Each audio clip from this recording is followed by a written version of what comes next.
Coming up, LAX updates, Uber code system, cancellation rates, and more. A special thanks to JT Legal Group. They can be reached by phone at 888-542-6351 or click the link in our website at kingofuber.com.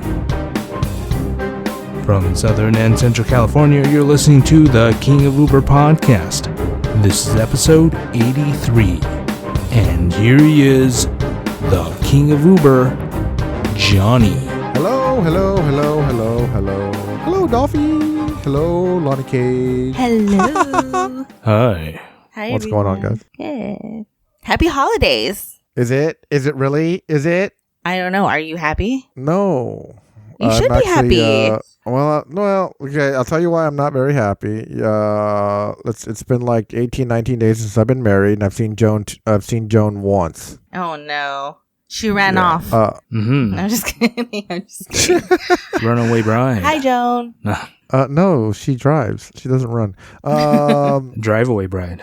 I remember Five last and week drive. That's what we call it in this business. 5 and drive. Mm-hmm.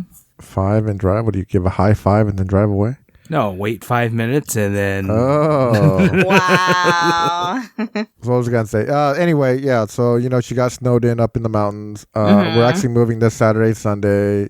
She's been sick the last few days, so that's not good. She came down last Saturday. We spent the day just running errands. She came with me on rides. That was like kind of our date thing. But this weekend, I really want to work because there's going to be a lot of Christmas parties. But I got to move. So you're going to miss out on all the festivities? Well, I think I'm gonna miss out on some of it at least. Okay. Friday night, I'll hit some of it, but I won't hit a lot of it because I got to pick up at 10 o'clock and 12:20 midnight. So, and then Saturday, we're doing the move, and then I have another pickup at LAX at 7, and then but Sunday, I don't know. It's just getting to be a mess right now. So, yeah. Anyway. Yeah, Johnny's going to miss the King of Uber office party. That's the big thing every year. But that office party's at my house, so I don't know how I'm Wait, gonna miss what it. office party? Wow. Lonnie, we don't have a party. Oh, okay. Anyway, that she knows of, yeah. I'd like to give a shout out to Patrick out in Atlanta.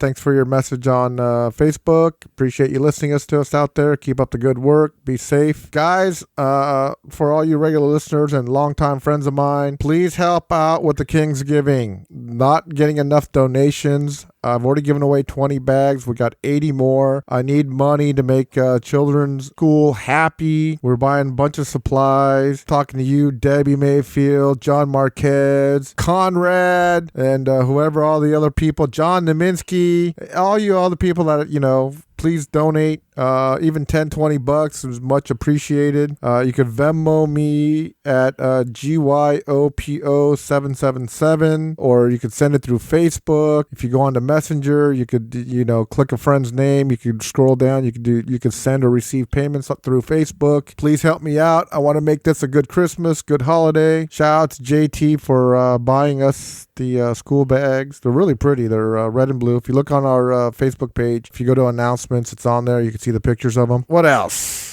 Anything else you guys want to add before we start? I thought we already started. Oh, no, you're right. We did. So, some of the good stuff. LAX, if you're picking up personals, they have, if you're picking up at Delta, Terminal 3, or Bradley, you could actually ask your passengers to walk over to P3 parking lot. They set up a free pickup area for those two terminals. You drive in. You can actually sit there and wait for your passengers to come out. Oh, wow. Really? Yeah, and it's free. They don't charge you the $5 to go in and out of the parking lot. So is there a waiting limit? I don't know about the waiting limit, but every time I've driven by there so far, there hasn't been many cars in there. There is somebody working there. You drive in. If you're coming out of Bradley, it's to the left. The parking structure to the left. Cross the street, you go right there underneath the first floor parking, and you can just pick them up and drive right out on the other side of Terminal 4. You didn't know that, did you, Dolph? Why would I need to know that? I know that because I am the king. He doesn't have personal rides, that's why. Yes, he does. Does he? He drives his wife to work and back home quite a bit. Okay, touche. Mm-hmm. Yeah, and I heard she pays you in different ways rather than cash. Mm-hmm. So, a little bit more about LAX. I guess the LA pickups are actually getting a lot better in the new LAXit. What are we calling it? Are we calling it LAXit or LAXit? Both. I guess so. But I hear it's actually the pickups are a little bit smoother nowadays. Yeah, I've seen it. Getting in off 96th Street's getting a little bit easier because they put the cones in. If you're in the left lane going up 96 up the ramp, you have to stay in the left lane to go into the lot. If you accidentally get in the left lane, you're pretty much screwed. And the right lane is to go upstairs and downstairs. Yeah, it's been a little bit easier, but I think with Christmas coming in, a lot of people vacationing and traveling and stuff, it will get busy again. I think everybody knows that LAX is doing the $25 guarantee. If you pick up there, they're going to guarantee you make at least $25 between, I think, 10 and 4 in the afternoon. If you guys see the queue at like 300 cars, it means absolutely nothing. Just go to the lot, you'll get a ping, and they'll tell you to go right in. Oh, I got something interesting. So I did a destination mode LAX yesterday, and when I got to the person, they asked me to put in a code. Mm-hmm. I'm not at LAX, but and so I asked the guy, "Hey Dan,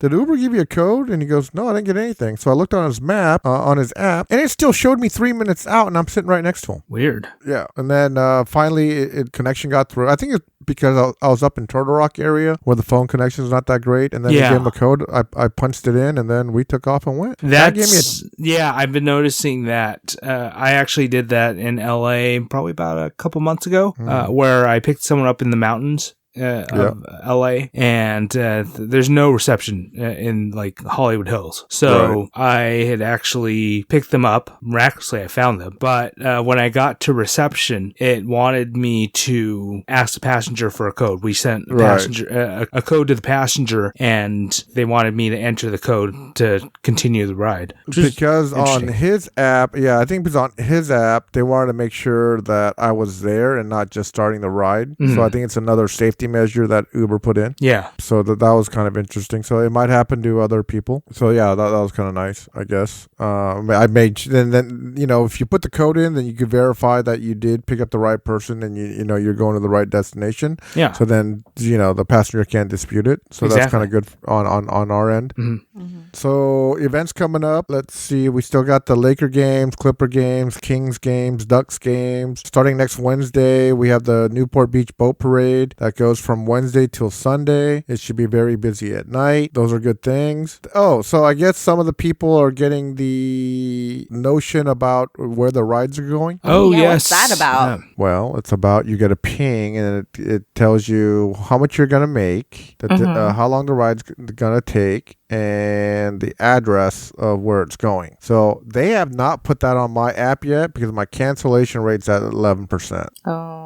So how do you feel about that? Not everybody has it though. Not everybody has it. But yeah. So and I think everyone's realized that the acceptance rate doesn't mean anything anymore. So what's going to happen now is all the veteran drivers, we're going to cherry pick all the rides. So if you see a $2-3 thing on there or a 3 to 5 minute ride, you're just going to press decline. Of course. Mm-hmm. Not even decline. I'm just going to let the clock run.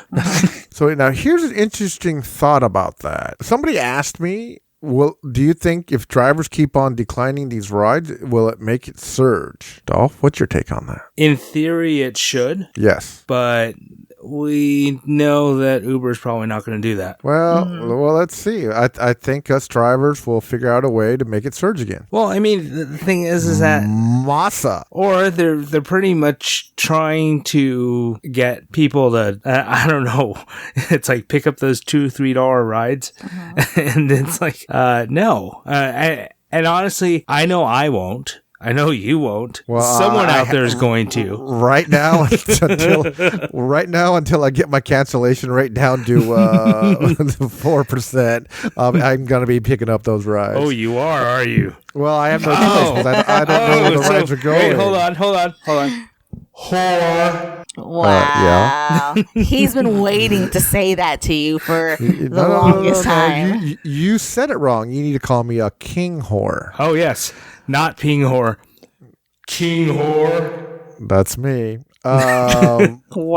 Yeah, so I'll tell you why my cancellation rate's so big. I want to know the so answer. High. Yeah, exactly. Why is your cancellation? All right. So during Thanksgiving week, and Thanksgiving Day, there was not a lot of drivers out on the road. So I kept on getting pings that were, I don't know, 5 to 7, 8, 10 minutes away. And sometimes, you just accept a ride on accident.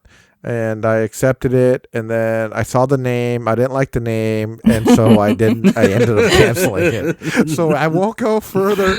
Hey, I didn't say anything. I didn't say what kind of name it was. So I'm not. So during that day, I didn't want to pick those people's names up. And so I probably canceled 7 rides in one day. Oh my gosh. What, Lonnie? You think that's bad? I'm not saying anything. I just want to know how successful your strategies are from picking and choosing. That's all I'm saying. It's very Is it pretty successful for you? No, it's very successful, yeah. Okay. So you think you are making more money doing that than if you were just taking it? Hell yeah, I know I am. The reason why I know, because my tipping rate is about 40%. On some days it's higher, some days it's a little bit lower. Yeah, but now because I can't cancel because I need to get my cancellation rate down. I kind of have no choice. I mean, I could go back to, hey, I'm sorry, I'm driving the wrong direction. Do you mind canceling? And don't worry about, you won't get charged. And then I've done that a couple times already. Wow. Hey, you gotta do what you gotta do. Hey, are we going to actually see Johnny, become gold? That'll be interesting. I am gold. Well, actually, no, you're blue. I have the points. You are blue, I am blue. Wow. I have the points for gold. I just don't have the cancellation rate for it. Oh, you do?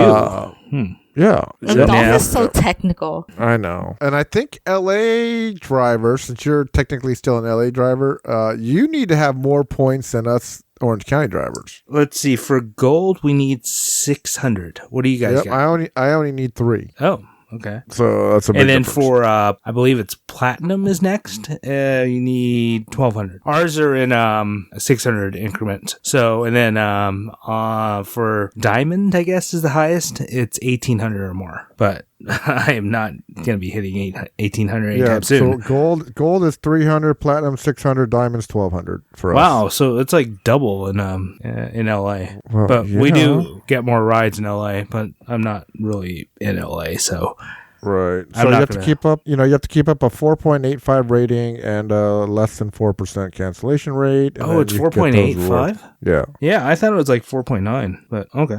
Well, no. I can do that. If you round it up, it's 4.9. Mm-hmm. I know. I can't believe it. My rating went up. Mm-hmm. So today I had a ride. I was talking to Dolph on the phone where I picked up this lady and she had to go to the bank, and I invited her to the bank, and she gave me directions. And 2 times I told her, hey, do you know I have GPS? And she's like, oh, okay. And then we started driving, and then she kept on still giving me directions. And I told her, I do know where I'm going. And then she goes, at the light, make a right. I go, are you sure? She said, yeah. I go, but your bank's right there. If I pass the light, I can make a right turn, drop it right in front. She said, no, make a right. So I made the right, made a U-turn, and then still went back. And I said, see, there's the entrance to the bank. And she goes, oh. So I gave her 1 star, and then I drive off, and she gave me $1 tip. Nice. Well, that was interesting. What else do we need to talk about, Dolphy? Yeah, Dolphy. Not sure. Well, what do you want to talk about? Let's talk about sex, baby. Let's talk about. Oh wait, that's a song. Are you Christmas looking holiday. forward to Christmas time? Yeah. Sort of. It's kind of that time of year that I have so much work to do between now and next month. So right. It's a really busy time. It is a busy time. At the same time, it's also kind of a dead time for Uber, between Christmas and New Year's. We'll talk more about that in the next episode. Yeah. But you know what I really wanted to mention to all you drivers out there? I know there's a lot of drivers out there that work, 3 hours, 4 hours, and, they don't make a lot of money and they give up. I'm telling you right now, if you put the time in and you take all the pings that are close to you, you will make money. Uber's got it to the point where at our 60 cents a mile, 22 cents a minute, they figure that you should be able to average around $20 an hour. which they think is plenty of money for us to live on, which most of us think is crap. If you go out there and put in 8, 9, 10 hours a day, which that would be a normal shift for a driver, since we take breaks and go to the bathroom, drink coffee, eat lunch, and, we take all the time that we want, the money can be made. So since I got married and I'm moving, I've been busting my butt out there every day, Ubering when I have time. And I'll tell you, I can still go out and sometimes put in 6 hours and make $150. I could put 8, 9 hours in and make 200. I'll do it within 10 hours for sure, but I'm a little bit different since I know where to be. I don't go to all the hot spots that everyone goes to, like, Disneyland or Huntington Beach, stuff like that. But if you find spots in your area that you like to work, you could find it. You could find rides, and their luck does have to have a big thing with it. Yeah, density areas are probably really good. Like, so if a particular section is filled with like thousands of units of apartments, like right. I know quite a few of those, like in LA, and they're not really particularly well known. That's a gold mine. Especially if it's near the beaches and it's a young area apartment complex, not like, we're not talking about Leisure World where, Dolph likes to spend his time. Leisure World. That's a high density area, but, they might not be ordering Ubers very often. No. Yeah. Yeah, like for instance, and then also like places that tend not to have like parking is good, because like that's true. Or like if you live in that area, you have a really nice parking spot, you're not going to want to move your car.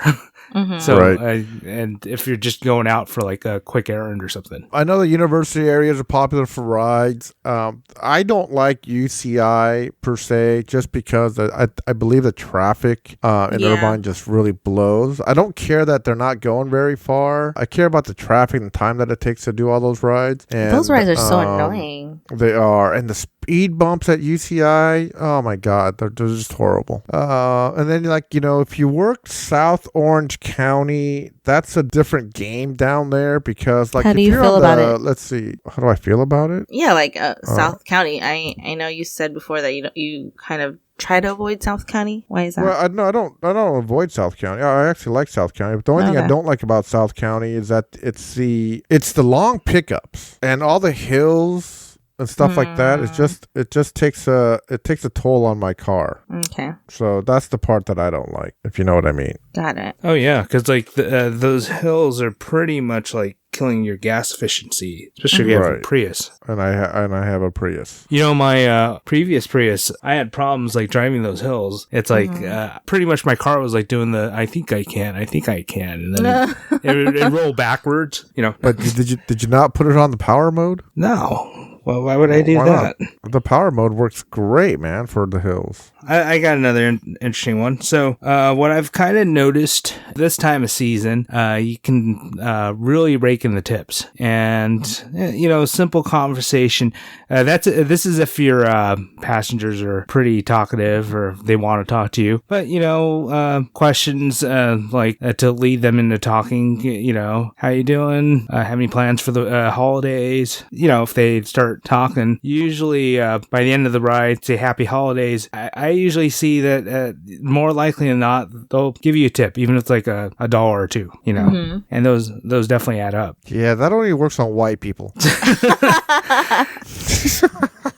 Yeah, that's what I was going to say. When he was saying that, I can only imagine, Well, he works in Santa Barbara. What do you expect, right, Lonnie? No. The thing is that doesn't always work out here. Works on students, works on Asians, works on Mexicans. It's why are you singling out racial profiles? I'll have to disagree on that one. Like, so I guess the names that I would, a couple of the names I would never pick up on the ones I canceled on. One of them is Dolph, and the other one is Lonnie. I want the Jones and the Johnnies. I know it's the holiday season, and you single male drivers, or even you married single drivers, stop being creepy. Uber came out with last couple of years they had over 6,000 sexual misconduct reports. Lyft also had over 3,000 last year. Mm-hmm. I'm going to give you guys some tips. And Lonnie, I think you and I, this would be a great YouTube video we can make. We could, things not to say to single women again. Don't ask them where they're going. Don't ask them what they're doing tonight. They're not your friend. They're a stranger. Okay. And don't ask them if they have a boyfriend or anything like that. Or are you married? Yeah, don't ask personal questions like that. It just makes you sound like a creep. Or and that's why your rating goes down. Or you can go about asking if they have a boyfriend or if they're married. If are you happen to meeting your husband or your boyfriend tonight? No, that's still not okay. That is still not okay. I think that's no. As a woman, I think that's less creepy. It's less creepy than saying, "Do you have a boyfriend?" You know what I'm saying? It's not as... No, I still don't think that's okay. That's none of our business. Why would you ask personal questions like that? Well, I'm saying if you are having a conversation with that person... Lonnie, not everyone spent 11 years in the Navy like you that's been around men all the time that can handle all that, I'm sure you heard all the vulgar and sexual innuendos. Exactly. So everyone's not like... There's innocent people out there. Okay. Yeah, so don't do those things, number one. Yeah, I think... Yeah, well, anyway, we should make a YouTube video about this. Telling drivers not to be creepy and how not to be creepy. Don't ask those kind of questions. It's none of your business. If you might think you're having a great conversation with this person, but that person's probably just being polite because you just scared the crap out of them. Mm-hmm. And then all of a sudden your rating goes down, even though your rating doesn't mean anything. You don't want to be accused of being inappropriate at any time. It's not okay. It is not okay. I think if you were to just keep the conversations on to the surface, right? Just how's your day? Right. Don't ask them where they're going or what they're doing here. I always like talking about the weather. Or allow them to initiate the conversation. Right. Or, what they're going to do for the holidays. Mm-hmm. Things like that. I love it when people ask me about my car. A lot of people get in my car and they think it's an electric car. Because a lot of people don't know what a hybrid is. Yeah, you have to tell them, no, this is not a plug-in type of car. This is a... Right. And I have to explain to them that, in these hybrid cars, when you go a certain RPM, you're using the battery. Mm-hmm. And when you exceed that RPM, you use gas. So sometimes being in traffic, we don't use any gas. Mm-hmm. Only when the battery drains, it starts recharging the battery. So right. Well, and then, the faster you go, the faster RPM you go, you recharge your battery. I have to explain these things to them, and people are very interested in this because they never knew it before. Mm-hmm. And then they ask me if I have a carpool sticker. I say no because mine's not electric, so it doesn't meet the guidelines to get a single person sticker for the carpool lane for the dial lane. It used to. I want to say it was up until 2010, 2011. At that point, a lot of people had hybrids. Had the Prius, and then of course at a certain point half the Priuses on the road wound up doing Uber, so I would not know that because I wasn't here. I didn't come back to America until end of 2012. Mm-hmm. Oh, wow. Coming back to America. Oh, by the way, I said MASA. Did you not like my MASA acronym? Making America Surge Again. Wow. Anyway, so for all you listeners, we're going to do one more episode next week, and that will be the last episode of 2019. Ooh, ooh. Mm-hmm. Yeah, if you have any questions about the upcoming holidays, give us a visit on the Facebook page or email us. Send us a question on Messenger like Patrick did. Yeah. Mm-hmm. Lonnie, congratulations. It's been a 1-year anniversary for you this month. I don't know if you know that. Oh, wow. Thanks. I didn't know that. Yeah. I was going to say something, but I didn't want to. Never mind. What were you going to say? No. Well, I was going to say something, too. I was going to say, do your job better. Whatever. I was like, you could either have me or that's what I was going to say, Have the what? The other one. What's the other one? The one before me. The one who should not be spoken. The other... That's what I was going to say, but I was like, you know what? I don't want to seem like I'm trying to start anything, so never mind. The other female? The other female? Yeah, that one. Eric? I doubt he's going to Eric is gay, so I could say that he's a female. Nobody tell him to listen to this episode. It's funny because he listens to all our episodes, but he's about a month behind. Oh, Well, he's gonna have a nice surprise next month. Well, it'll be next year, He's so gonna be, it's okay. He's gonna be talking. He's gonna be listening about Christmas, and then it's like, oh, it's 2020. But I didn't say his last name, so it's okay. Anyway, thanks for coming on the show today. See you guys next week. Have a good weekend. Have a good holiday. And remember to tell everybody to always tip their driver. And don't be creepy, please. And sit diagonally. Bye-bye now. Vagina. She did it! She did it! For more information about driving for Uber and Lyft, reach out to us on Facebook or visit our website at kingofuber.com. King whore. That's me.